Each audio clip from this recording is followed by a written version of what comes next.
الحمد لله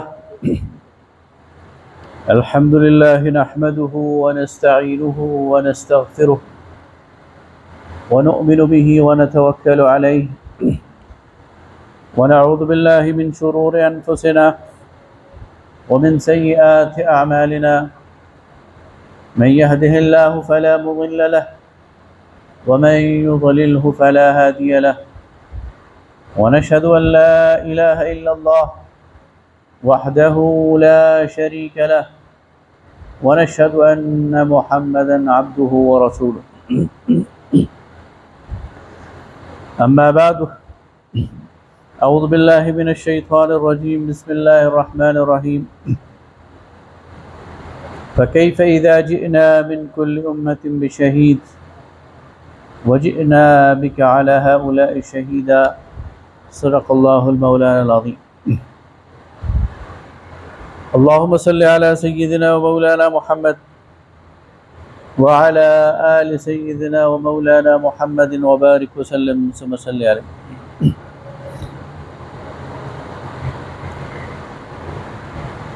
انتہائی محترم بزرگوں، بھائیوں، دوستوں، انتہائی محترم خواتین،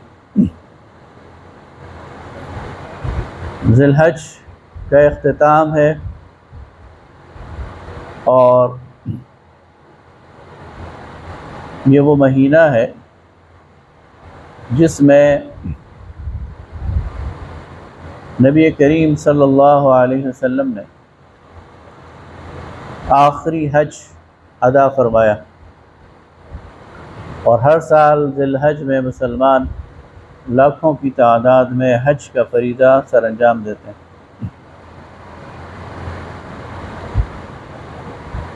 اس حج کے موقع پر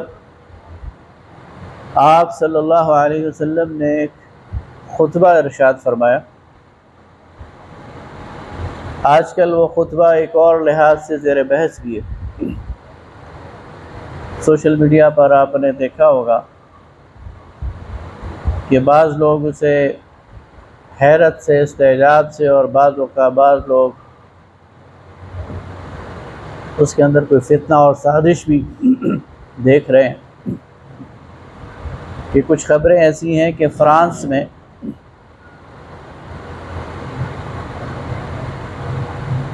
ایسی تحقیق ہو رہی ہے کہ آج سے 1500 سال پہلے کا وہ خطبہ وہ ریکارڈ کیا جا سکتا ہے۔ امکانات کی دنیا ہے، کسی چیز کا قبل از وقت نہ انکار کیا جا سکتا ہے نہ اقرار کیا جا سکتا ہے۔ جب آئے گا تو دیکھی جائے گی۔ البتہ وہ خطبہ ایک تاریخی حیثیت کا حامل ہے، لیکن بدقسمتی یہ ہے کہ اس خطبے کی تفصیلات پر نہ ہم غور کرتے ہیں اور نہ اس کی تفصیلات بیان کرتے ہیں۔ عموماً جب خطبہ حجۃ الوداع کی بات آتی ہے تو 5-6 باتیں بیان کر دی جاتی ہیں کہ رسول اللہ نے یہ فرمایا اور یہ فرمایا اور یہ فرمایا۔ حالانکہ اگر اس خطبے سے متعلق تمام روایات کو جمع کیا جائے جو حدیث کی کتابوں میں بکھری پڑی ہیں تو وہ ایک جامع ڈاکومنٹ ہے جو امت کے سامنے موجود ہے۔ اسی لیے اس موقع پر آپ علیہ السلام نے امت کو مخاطب کرتے ہوئے فرمایا، ترکتم علی المحجۃ البیضاء، میں تمہیں ایک واضح روشن شاہراہ پر چھوڑ کر جا رہا ہوں، لیلھا کنہارھا، ایسی روشن شاہراہ جس کی راتیں بھی دن کی طرح روشن ہیں، لا یضیع عنہا الا ہالک، اور جو اس شاہراہ سے ہٹے گا ہلاکت میں پڑ جائے گا۔ تو اگر ان تفصیلات پر غور کیا جائے تو واقعی اس موقع پر رسول اللہ صلی اللہ علیہ وسلم نے انسانی زندگی کے لیے، صرف مسلمانوں کی زندگی کے لیے نہیں، انسانی زندگی کے لیے ایک پورا چارٹر دیا جو قیامت تک ریلیونٹ ہے، قابل عمل ہے اور روشنی اور رہنما کا کردار ادا کر رہا ہے۔ اور وہ تمام تفصیلات اگر دیکھی جائیں تو 20-22 عنوانات کے تحت 48 دفعات ہیں اس میں۔ ہم تو 5-6 پر ٹھہر جاتے ہیں نا، اس کے اندر 48 دفعات ہیں۔ اور آج میں انشاءاللہ اس کی جستہ جستہ چیزیں آپ کے سامنے رکھ کر آپ کو بھی اور جہاں تک یہ بات پہنچے گی یہ بات پہنچانے کی کوشش کروں گا۔ کتنا زبردست ڈاکومنٹ ہے ہمارے سامنے، لیکن ہم اس پر توجہ نہیں دیتے۔ ہمیں کسی اور منشور کی ضرورت نہیں ہے اس کے بعد۔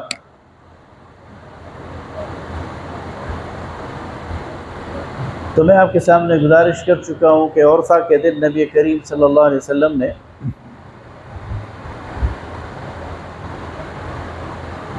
تمام، اور اس وقت یاد رکھیے کہ آپ کے سامنے کم و بیش 1.5 لاکھ صحابہ کا مجمع موجود تھا، اور آپ صلی اللہ علیہ وسلم نے ان کے سامنے ایک تو یہ منشور پیش کر دیا، یہ ہدایت نامہ ان کے حوالے کر دیا، اور ساتھ ہی ساتھ ان کی ذمہ داری لگا دی کہ اب تمہارا کام یہ ہے کہ اسے لوگوں تک پہنچانا۔ تو سب سے پہلی بات تو یہ ہے کہ آپ نے صحابہ کرام رضوان اللہ تعالی علیہم اجمعین پر شہادت علی الناس کی ذمہ داری ڈال دی۔ صحابہ کو فرمایا کہ میں نے اللہ کا پیغام تم تک پہنچا دیا ہے، اور اب تمہارا کام ہے کہ اس پیغام کو انسانوں تک پہنچانا ہے۔ اور پھر صحابہ کرام رضوان اللہ تعالی علیہم اجمعین نے اس کام کو کیا۔ یہ بات میں کئی جگہ کر چکا ہوں، آپ کے سامنے بھی کیا ہوگا، میں نے یہ بات کی ہوگی کہ 1.5 لاکھ صحابہ کرام اس وقت موجود تھے، کچھ کم یا زیادہ، لیکن اس وقت پورے حجاز میں، مکہ میں، مدینہ میں، طائف میں 10,000 سے زیادہ صحابہ کی قبریں نہیں ہیں۔ تو باقی کہاں چلے گئے؟ اسی پیغام کو لے کر پوری دنیا میں پھیل گئے، 3 بر اعظموں تک پھیل گئے،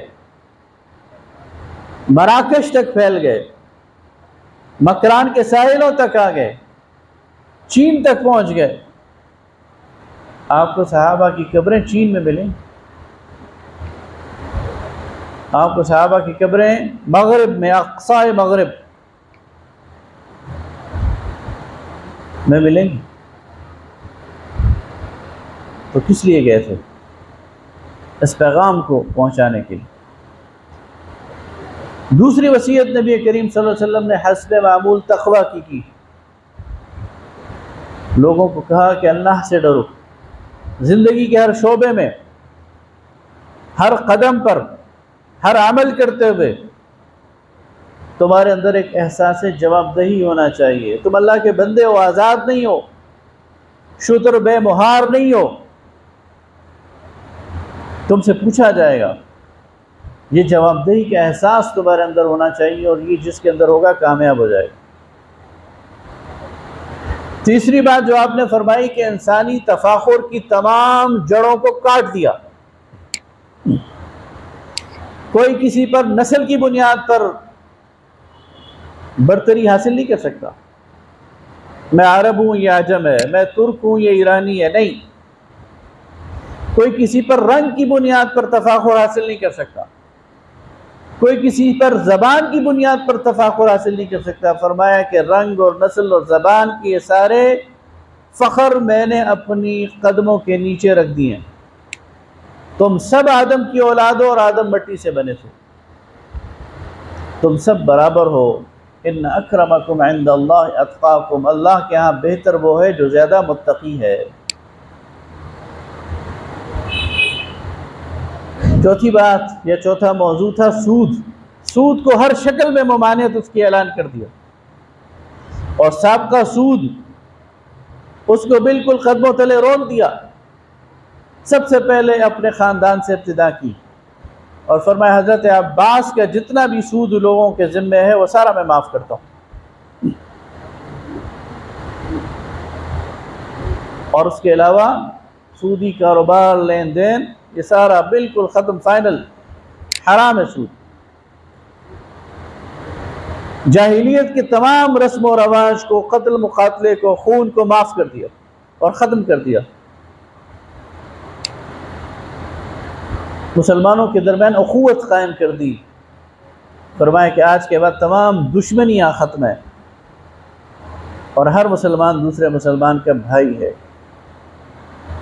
جان و مال کی حرمت قائم کر دی،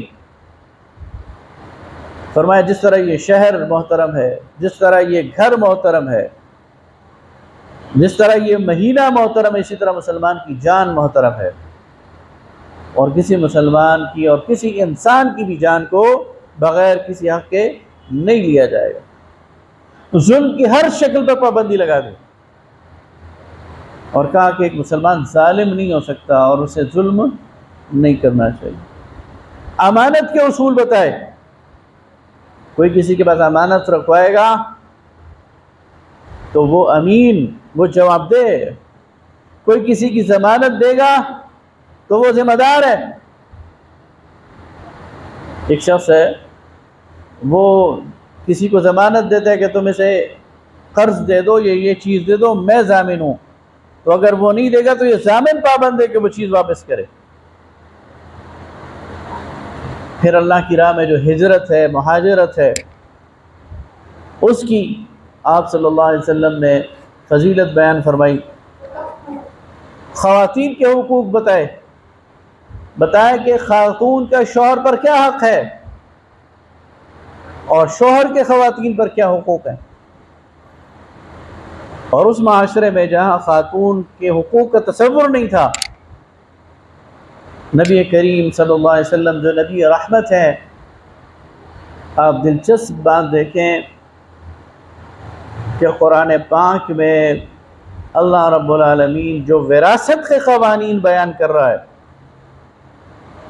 اس میں خواتین کے حصے مقرر کر رہا ہے۔ وہ خاتون ماں ہے تو اس کا حصہ ہے، وہ خاتون بیوی ہے تو اس کا حصہ ہے، وہ خاتون بیٹی ہے تو اس کا حصہ ہے۔ وراثت کے قوانین خواتین کے لیے اسلام نے دیے، اس سے پہلے اس کا تصور ہی نہیں تھا۔ غلاموں کے حوالے سے اس موقع پر آپ صلی اللہ علیہ وسلم نے واضح ہدایات اور احکامات دی اور فرمایا کہ غلاموں کے ساتھ حسن سلوک کرو اور ان کے بارے میں تم سے اللہ پوچھے گا۔ پھر فرمایا کہ ان تمام تفصیلات کے ساتھ ساتھ اللہ کی بندگی کرو، دن میں 5 نمازیں فرض ہیں وہ ادا کرو، سال میں رمضان کے روزے رکھو، حج فرض ہو جائے تو حج ادا کرو، اور اگر یہ سارے فرائض ادا کرو گے تو سہولت کے ساتھ جنت میں چلے جاؤ۔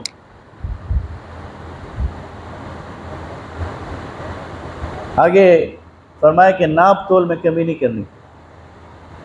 تجارت کے اصول بتائے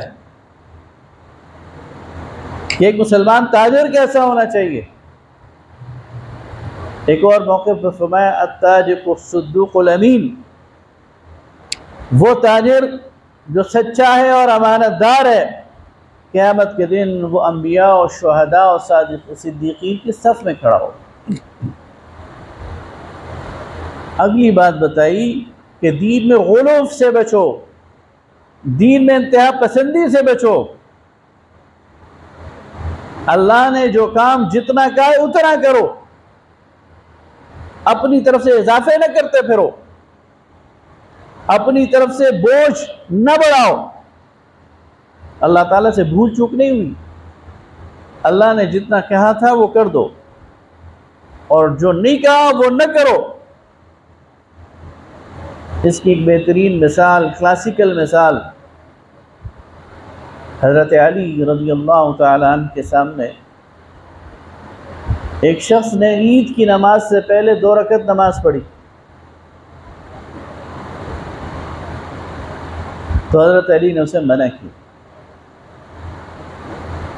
کہ عید کی نماز سے پہلے کوئی نماز مشروع نہیں ہے، نہ پڑھو۔ تو اس نے کہا کیا اللہ مجھے 2 رکعت نفل پڑھنے پر عذاب دے گا؟ میں نے نفل ہی پڑھے ہیں نا، کوئی برائی تو نہیں کی۔ تو حضرت علی نے فرمایا نہیں، اللہ تمہیں رسول اللہ کی سنت کی خلاف ورزی پر عذاب دے۔ جب اللہ کے رسول نے جو زیادہ عبادت گزار تھے انہوں نے نہیں پڑھی تو تم ان سے زیادہ آگے بڑھتے ہو۔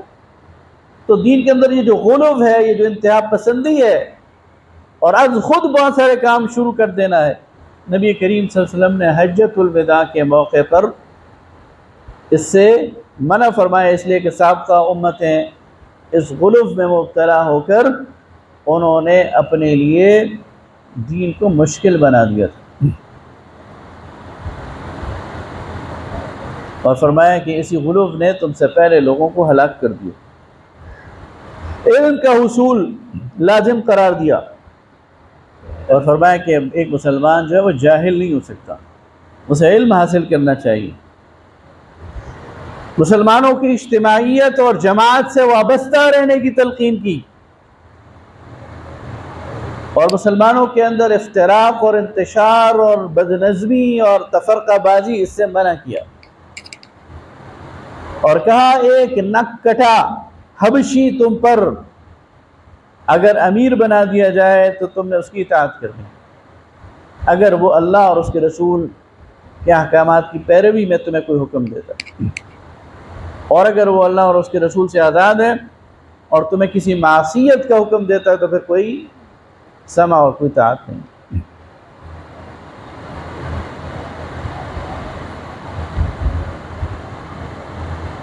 باہمی دشمنی اور قتل مقاتلہ اس سے بھی منع کیا گیا۔ تو یہ وہ عنوانات تھے جس کے تحت، یعنی اس عظیم الشان موقع پر آپ نے دیکھا کہ کتنی ویرائٹی ہے اس میں، اور کتنا توسع ہے اس میں، اور کتنا اس میں ہر چیز کو، یعنی خواتین بھی اس میں ڈسکس ہو گئی، غلام بھی اس میں ڈسکس ہو گئے، تجارت بھی اس میں آ گئی، اور اجتماعیت بھی اس میں آ گئی، اور انفرادی معاملات بھی اس میں آ گئے، اور عبادت اور اخلاقیات اور سب چیزیں اس میں آ گئی۔ تو یہ وہ زبردست انسانی منشور ہے جو نبی مکرم صلی اللہ علیہ وسلم نے انسانیت کو عطا کیا۔ میں سیاسیات کا طالب علم ہوں، اور سیاسیات میں، پولیٹیکل سائنس میں، ہم اقوام متحدہ کا بھی منشور پڑھتے ہیں انسانی حقوق کا، جو 1948 میں دیا گیا۔ آج بھی ہیومن رائٹس ڈکلیریشن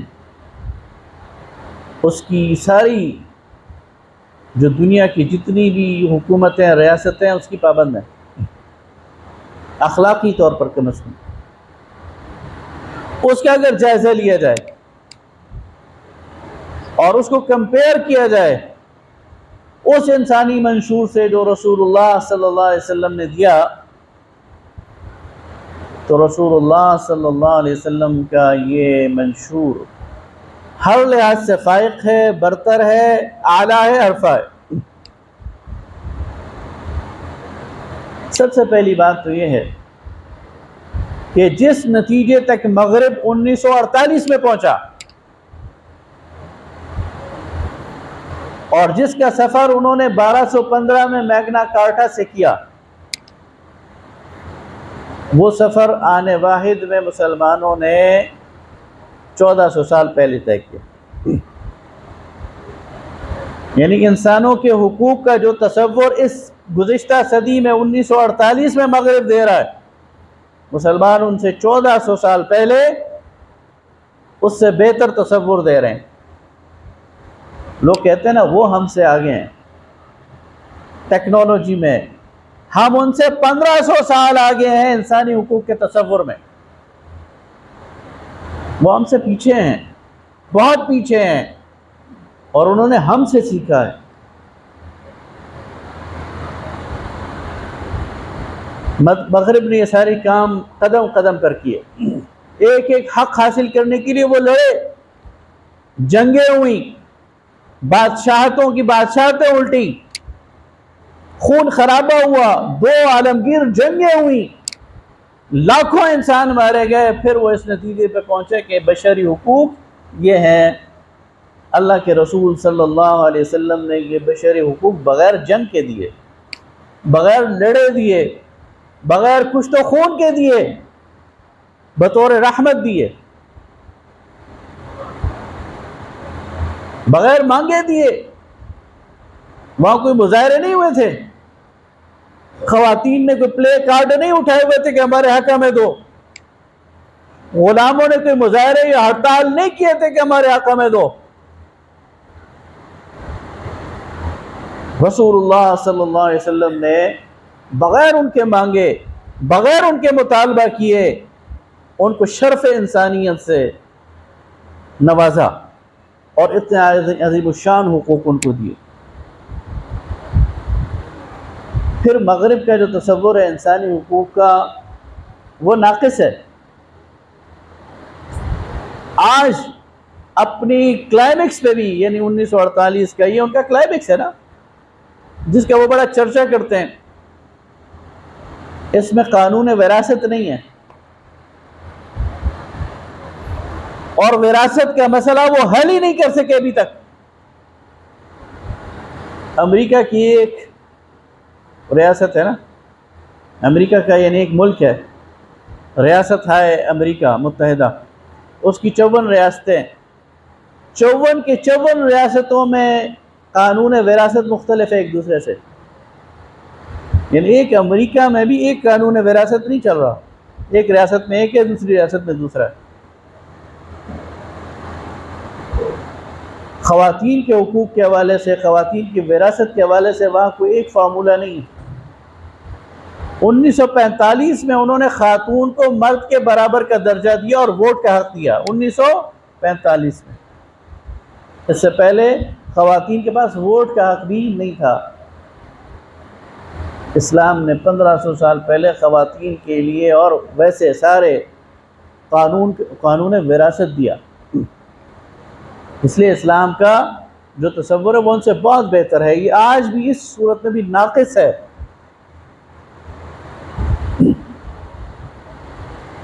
اور اگلی بات اور آخری بات یہ ہے کہ یہ ساری چیزیں جو اقوام متحدہ کا منشور پیش کرتا ہے یہ ساری سفارشات ہیں، ان کے پیچھے کوئی اخلاقی قوت نہیں ہے۔ پوری دنیا میں اس کی وائلیشن ہو رہی ہے، کشمیر میں انسانی حقوق کی وائلیشن ہو رہی ہے، اقوام متحدہ بے بس ہے۔ فلسطین میں انسانی حقوق کی وائلیشن ہوتی ہے، اقوام متحدہ بے بس ہے۔ وہ محض سفارش کر سکتا ہے، نافذ نہیں کر سکتا، امپلیمنٹ نہیں کر سکتا۔ اسلام نے جو دیا قانون، اس کے پیچھے قانون کی فورس بھی ہے اور اخلاق کی فورس بھی ہے۔ اسلامی معاشرے میں مسلمانوں کو تیار کیا جاتا ہے اخلاقی طور پر کہ حقوق ادا کرو، اور اس کو آخرت کی جواب دہی کے ساتھ جوڑ دیا جاتا ہے۔ نبی صلی اللہ علیہ وسلم نے فرمایا، آپ کے ارشاد کا مفہوم یہ ہے کہ ایک شخص نمازیں پڑھتا ہے، روزے رکھتا ہے، حج ادا کرتا ہے، لیکن مرتے وقت غلط وصیت کر جاتا ہے اور وہ رسا کو محروم کر جاتا ہے تو جہنم میں جائے گا۔ حقوق العباد، جس کا جو حق ہے وہ اسے دینا، اس کے لیے اللہ تعالیٰ نے آخرت کی کامیابی کو اس سے مشروط کیا ہے۔ اللہ کے عذاب سے بچنا چاہتے ہو، اللہ کے غضب سے بچنا چاہتے ہو، جہنم سے بچنا چاہتے ہو، تو اللہ نے جو قوانین دیے ہیں ان پر عمل کرو، نہیں کرو گے تو بھگتو گے۔ اس لیے انفرادی طور پر ایک مسلمان اس کے لیے تیار ہوتا ہے کہ وہ یہ عمل کرے، اور دنیا میں بھی قانون دیتا ہے شریعت۔ ایک شخص چوری کرتا ہے، شریعت کہتی ہے اس کا ہاتھ کاٹو۔ ایک شخص قتل کرتا ہے، شریعت کہتی ہے قصاص میں سے مارو۔ وَلَكُمْ فِي الْقِصَاصِ حَيَاةٌ يَا أُولِي الْأَلْبَابِ، قصاص میں تمہارے لیے زندگی ہے عقل رکھنے والوں۔ لہذا شریعت صرف سفارش نہیں کرتی، رسول اللہ صلی اللہ علیہ وسلم نے جو اتنا عظیم الشان چارٹر دیا، یہ محض خوشنما الفاظ نہیں ہیں، بلکہ ان کے پیچھے ایک فورس ہے، قوت قاہرہ، آخرت کی جوابدہی کا احساس، اور دنیا کے اندر بھی اگر تم عمل نہیں کرو گے تو سزا بھگتو گے۔ لہذا آج دنیا کے بعد سمجھانے کی ضرورت ہے، دنیا تک یہ پیغام پہنچانے کی ضرورت ہے۔ نبی صلی اللہ علیہ وسلم نے حج کے موقع پر جو آخری بات ارشاد فرمائی، اور جو کسی طرح بھی غیر اہم نہیں بلکہ شاید سب سے اہم ہے، کہ آپ نے فرمایا فَلْيُبَلِّغِ الشَّاهِدِ الْغَائِبِ، جو یہاں موجود ہے اب یہ اس کی ذمہ داری ہے کہ وہاں تک یہ بات پہنچائے جو لوگ موجود نہیں ہیں، اور فرمایا بلغوا عنی ولو آیا، میری طرف سے ایک آیت بھی تمہیں پہنچے تو آگے پہنچاؤ۔ یہ ابلاغ کا فریضہ، یہ شہادت علی الناس کا فریضہ، یہ ہر دور کے مسلمانوں پر واجب ہے، ہم تو نہیں کر رہے۔